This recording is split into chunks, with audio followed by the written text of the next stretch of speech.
Welcome to Inside Communications. I'm your host, Mike Bako. We're often told by Wall Street analysts to have a diversified stock portfolio. But what about a PR firm? How important is it to have diversified clients? Today on Inside Communications, we go inside with Keith Sherman of Keith Sherman & Associates to find out how he diversifies his client base. All that and more coming up next.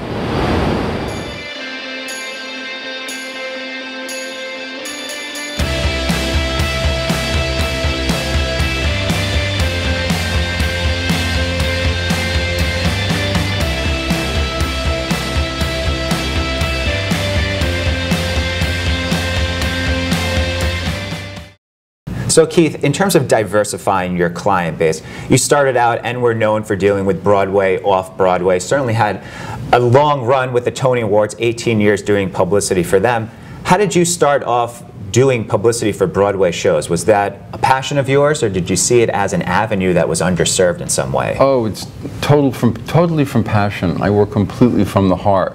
As a young boy growing up in the suburbs of New York, I was the kind of a kid who took a bus to New York on a Wednesday afternoon, cutting classes, going to a matinee and being home before my family knew what I was doing.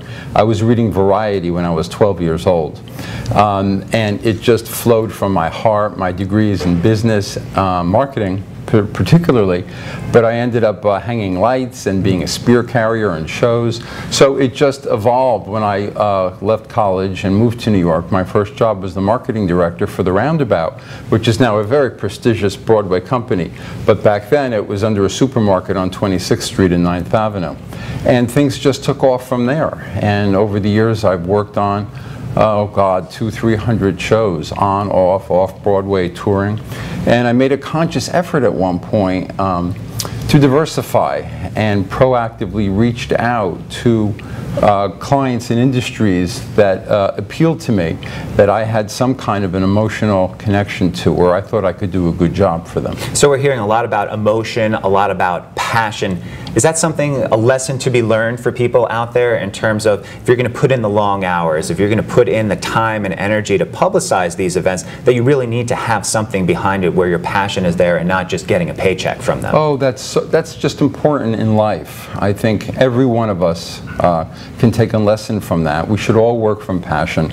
And I've been very blessed in my professional life to have had some amazing clients that I've worked with over the years. Let's talk about one of those clients, the Tony Awards, for 18 years. Certainly very prestigious. How does that open up doors for you when you're dealing with other shows and other clients to know, okay, I've had this relationship with the Tony Awards for so many years? Well, you're in the trenches with people. You know, you're working on things.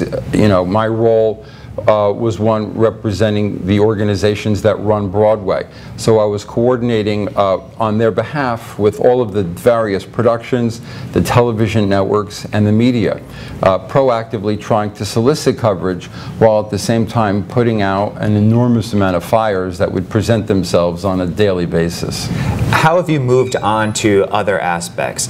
Healthcare, movies, working with international clients. Let's specifically focus on movies, working with The Pianist, Far From Heaven, one of my favorites, The Kid Stays in the Picture. How did you make that transition into working publicity for movies? Well, Focus Features became a client for many years because a dear friend of mine that I started with in the theater was working there, and she brought me in. And it was interesting. It was a movie called Topsy Turvy that I started with. Sure, Mike Lee. Yes, exactly. And it was about the opera and theater, and they wanted me to leverage my theater press contacts to get coverage for the movie. Well, not only did I do that, but I far exceeded their expectations by hooking them up with other journalists and just going above and beyond the call of duty. And they said, wow. And they just kept giving me more and more work. Speaking about getting press coverage, you've worked with many international clients now. As we mentioned, Abu Dhabi, trying to get some of their festival presence here in terms of getting U.S. coverage for an international event.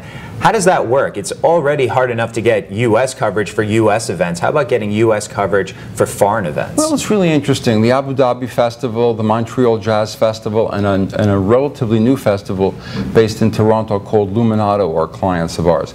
And they each produce in their markets particular programming. And it's our job to shine a light here in America on the efforts there overseas. And we've met with some pretty good results. And, you know, it keeps rolling over. How have you done that? Is it difficult to reach out to a U.S. reporter to cover something so far away? Are you going specifically to that reporter for, you know, that's based for the jazz festival, for the music festival? How are you doing it? How are you getting that international Well, when you're coverage? a publicist, you know, my view is, you know, I can sell snow to Eskimos. You know, that's what we basically are. We're salespeople. So I don't find it to be a difficult thing. That's what I do for a living. It's identifying what's salient, what's important, relevant, and bringing it to an appropriate journalist who would say, that's a good fit for me. You know, if it's a site, if it's a television outlet, if it's a print outlet, just doing the job on behalf of the client. How have you noticed that outreach changing over the last 2 decades in terms of now needing to reach out to social media people, using social media, reaching out to bloggers? Have you integrated that into your practice? Absolutely. Social media is really important, but one substantial shift that I've noticed is that years ago you could reach out to a reporter with an idea for a story and they might do it or not because they thought their readers were interested. I'm finding today a lot of reporters need to have a personal interest in what it is they're covering, or they just say no. And it goes back to what we spoke about right at the beginning, having that passion and that interest. Is there any times that you can sway the reporter into, you know, showing that you have the passion for a specific client, for a specific event? Does that ever come into play as well? Absolutely, but ultimately you have to make a good match. You have to know what the reporter's looking for, what the outlet needs, and deliver it to them. Obviously, if you're making that phone call, you think there's something there. And the object is to get to yes. So let's talk a little bit more about diversifying. We mentioned going from Broadway to movies, some of the international clients. What have you learned from diversifying? Is there something that working with a sports client like Brian Boitano that you would bring to a movie client, to a Broadway client? How do they all commingle at the end of the day? Well, I think it's important to have a broad perspective in life. And, you know, a newspaper has a news section, sports, entertainment, business, and I read them all. And I think it's important for public relations executives to know what's going on in the world at large beyond any particular industry that they're doing, because ultimately it all is intertwined. A lot of the sports that I do is kind of entertainment related. You know, a figure skating national tour or a television special could easily be on the sports page or on the entertainment page if we're trying to bring eyeballs to a television set. You know, when we first started representing the Visiting Nurse Service of New York or Memorial Sloan Kettering for some of their events, it's looking at the elements that the client is trying to promote and figuring out a way to get that into the press. It's the same process, really. We were speaking about the Tony Awards being right in the heart of Broadway, also right in the heart of Broadway, the New York Marriott Marquis. Synonymous with their New Year's Eve events, great view of everything that goes on in Times Square. What was your relationship like with them, and what specifically did you do with them to get them publicity for some of their New Year's Eve events? Well, we had a terrific assignment for many years from the New York Marriott Marquis, right in the heart of Times Square. They came to me and said, how do we leverage our position in Times Square with the world's media? How do we get coverage for the hotel? And that's what we did for them. And on one hand, it wasn't hard to arrange for crews to show up and use their location, but the challenge was to make sure that the hotel got the visibility that it wanted. So, you know, from Dick Clark to CNN to other, you know, Letterman and Leno, to make sure that if they were on the space and using that the hotel got some credit for it.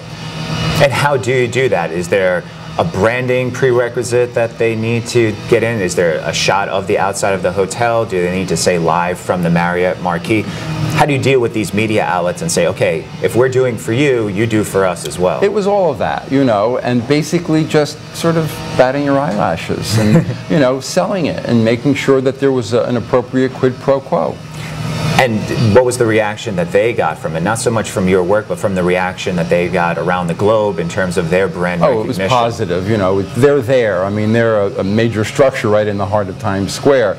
But they have this amazing 10th floor observation deck that sort of juts out onto Broadway with an amazing view of the crowds and One Times Square and the ball drop. So it was great all the way around. Keith, thanks for going inside communications with us. The pleasure is mine. Thanks for having me.